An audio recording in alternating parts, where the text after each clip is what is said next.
కొల్చారం మండలం వ్యాప్తంగా ఘనంగా మేడే వేడుకలు జరిగాయి. జెండా ఆవిష్కరణలు జరిగాయి. తుక్కాపూర్లో సర్పంచ్ దొడ్డ ఆంజనేయులు గ్రామ సఫాయి కార్మికులకు నూతన వస్త్రాలు అందజేశారు. కార్మిక హక్కుల పరిరక్షణకు ప్రతీకగా నిలిచిన మే ఫస్ట్ అంతర్జాతీయ కార్మిక దినోత్సవాన్ని కొల్చారం మండలంలో సిఐటి ఆధ్వర్యంలో ఘనంగా నిర్వహించారు. కొల్చారం మండల కేంద్రంలో సిఐటి జిల్లా నాయకురాలు కె నరసమ్మ సత్తయ్య పాల్గొని జెండాను ఆవిష్కరించారు. తుక్కాపూర్ గ్రామంలో మేడే సందర్భంగా గ్రామ సర్పంచ్ దొడ్డ ఆంజనేయులు సఫాయి కార్మికులకు నూతన వస్త్రాలు అందజేశారు.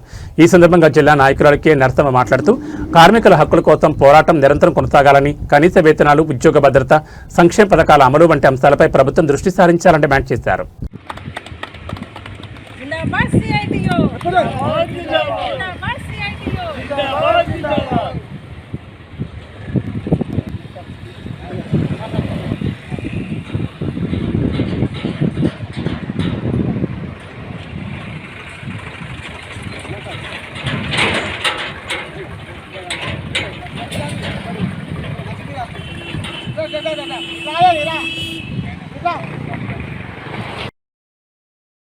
పెంచుకోవడం కోసము వాళ్ళ యొక్క ఆదాయాలు పెంచుకోవడం కోసం కార్మికులను పీడించి ఈరోజు పని గంటలు పెంచడం అనేది జరుగుతూ ఉంది.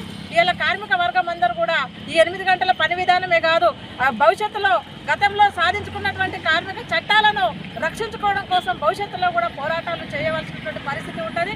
మరి కనీస వేతనం కానీ ఇలా కార్మికులకు అమలు చేసిన పరిస్థితి లేదు. ఇక్కడ ఉన్నటువంటి గ్రామ పంచాయతీ కార్మికులకు ఇలా పొద్దున్న నుంచి రాత్రి వరకు పనిచేసినప్పటికీ కూడా వాళ్ళకు 9,500 మాత్రమే ఇస్తున్నారు. అట్లనే అంగన్వాడీ ఆశా వాళ్ళకు కూడా ఇలా స్కీమ్ వర్కర్ల కిందనే ఉండి వాళ్ళకు కూడా కనీస వేతనం లేదు. కార్మికులందరికీ కనీస వేతనము ఈ పెరుగుతున్న ధరలకు అనుగుణంగా 26,000 అమలు చేయాలని, పిఎఫ్, ఈఎస్ఐ, ప్రమాద బీమా సౌకర్యము అమలు చేయాలని, అట్లనే కార్మిక హక్కులు రక్షించబడాలని చెప్పేసి భవిష్యత్తులో కూడా మేము పెద్ద ఎత్తున కార్మిక వర్గాన్ని అందరినీ కూడా పోరాటానికి సిద్ధం చేస్తాం.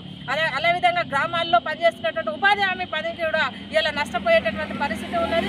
ఇలా వాళ్ళు ఉపాధి హామీ పనిని సాధించుకున్న దాన్ని ఈరోజు 2 ఫోటోల